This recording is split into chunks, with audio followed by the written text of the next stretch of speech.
Salam kehancuran sosialis komunis. Salam kehancuran kapitalis demokrasi. Salam kebangkitan Islam. Assalamualaikum warahmatullahi wabarakatuh. Waalaikumsalam warahmatullahi wabarakatuh. Bismillahirrahmanirrahim. Pernyataan sikap Gerakan Mahasiswa Pembebasan terkait kenaikan harga BBM. Tolak kenaikan BBM. Kebijakan zalim pengkhianatan terhadap rakyat. 3 September 2002, Istana Negara telah mengumumkan kenaikan harga bahan bakar minyak BBM melalui Menteri ESDM. Rezim menaikkan harga Pertalite dari Rp7.650 per liter menjadi Rp10.000 per liter. Solar naik Rp5.150 per liter menjadi Rp6.800 per liter. Sedangkan harga Pertamax dikerek menjadi Rp14.500 dari sebelumnya Rp12.500. Alasan pemerintah tidak berbeda dengan alasan kenaikan harga BBM terdahulu. Subsidi tidak tepat sasaran dan membebani APBN. Jika dicermati, keluhan ini justru menjadi kontradiktif.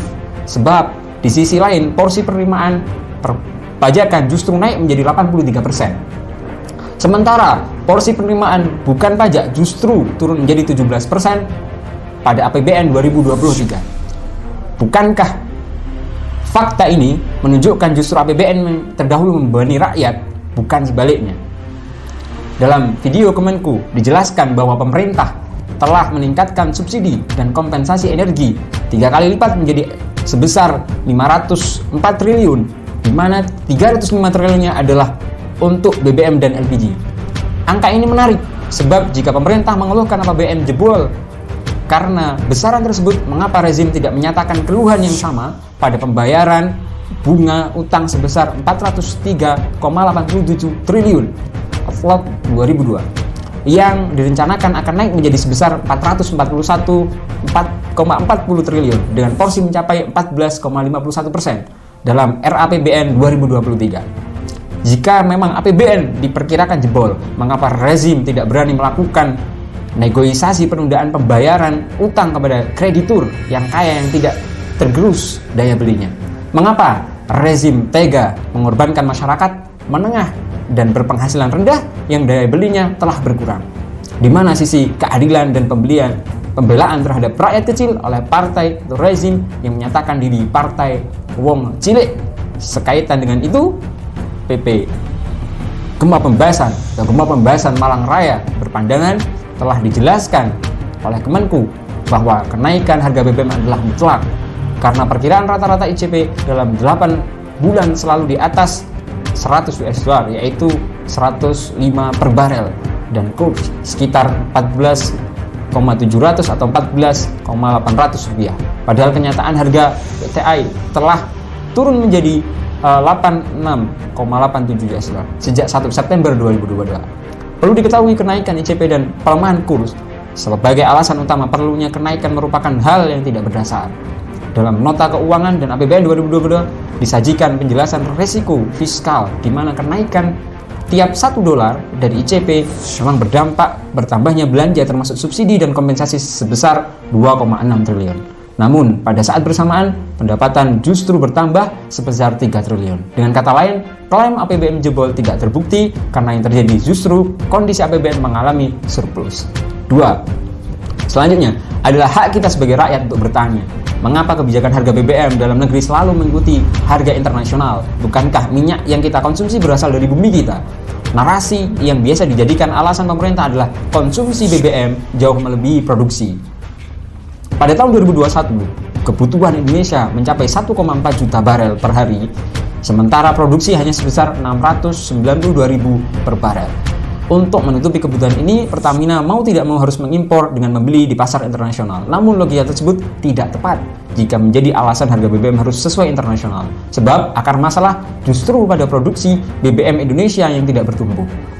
Jika pemerintah serius, maka produksi harusnya dapat ditingkatkan sehingga ketergantungan BBM impor berkurang. Namun alih-alih menaikkan produksi BBM dalam negeri, rezim justru mengambil jalan malas dengan menaikkan harga. Selanjutnya, dapat dikatakan alasan sebenarnya ialah pandangan non-liberal pada pembentukan harga BBM. Amerika tidak rela jika Indonesia berdiri atas sektor energi khususnya pada BBM. Lewat IMF, peta jalan kebijakan liberalisasi sudah diamanatkan sejak lama. Hal tersebut dapat dilihat pada butir 80 LOI 20 Januari tahun 2000, dugaan ini bukan tanpa alasan. Sebab sejak Orde Baru hingga pergantian rezim di Orde Reformasi, upaya penghapusan BBM bersubsidi setahap demi setahap mulai diwujudkan. Selanjutnya, terminologi subsidi juga menipu cara berpikir masyarakat.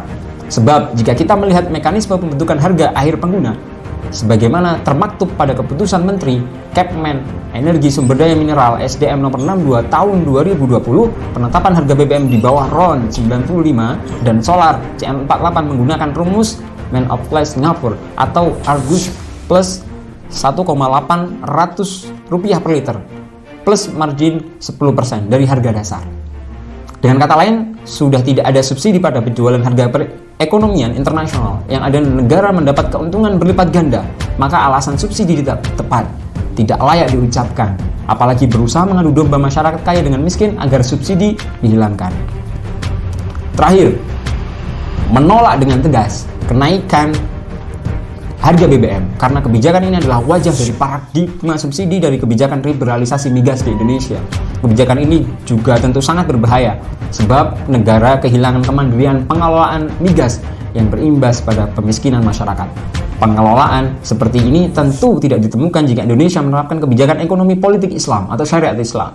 Hal ini karena bentuk kepemilikan BBM berada di wilayah kepemilikan umum. Status hukum kepemilikan umum menisbahkan pada pengelolaan tidak mengikuti harga pasar internasional.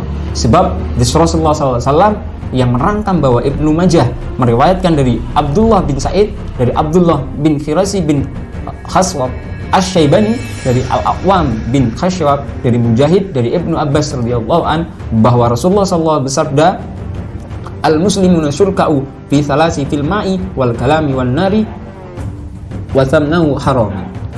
Kaum muslimin berserikat dalam 3 hal: air, padang, rumput, dan api atau BBM, dan harganya adalah haram. Hadis di atas telah menetapkan BBM sebagai kepemilikan umum yang haram untuk diambil keuntungan dari penyediaannya. Dalam hal ini, BBM harga murah dapat dinikmati oleh semua kalangan warga negara tanpa memandang besaran penghasilan. Model kepemilikan seperti ini adalah garis pembatas paradigma Islam dengan paradigma liberal. Dengan paradigma liberal, kepemilikan BBM bisa dimiliki secara individual, akan terjadi persaingan harga yang sehat. Pelindungan dan pembatasan hendaknya ditiadakan, dengan begitu pertumbuhan ekonomi dapat melesat. Sementara subsidi hanya diberikan kepada mereka yang kurang mampu. Agar daya beli tetap terjaga sehingga pertumbuhan tidak menjadi defisit, paradigma ini jelas keliru karena melihat manusia hanya sebatas pada pemenuhan angka pertumbuhan yang imajiner. Akhirnya, semoga Allah Subhanahu wa taala membalas dengan kesulitan dan kesusahan hidup para penguasa atas kebijakan zalim ini, sebagaimana hadis Rasulullah SAW, "Allahumma mau waliya min amri amsti syai'an fasaqqa alaihim faskut alaihim." Ya Allah, siapa saja yang mengurusi urusan dari umatku lalu ia membuat susah umatku, maka susahkanlah dia. Hadis riwayat Muslim nomor 1828. Atas nama Gerakan Pembebasan Malang Raya, Khatibul Umam dan kawan-kawan, Assalamualaikum warahmatullahi wabarakatuh. Waalaikumsalam warahmatullahi wabarakatuh. Salam kehancuran sosialis komunis. Salam kehancuran kapitalis demokrasi. Salam kebangkitan Islam. Salam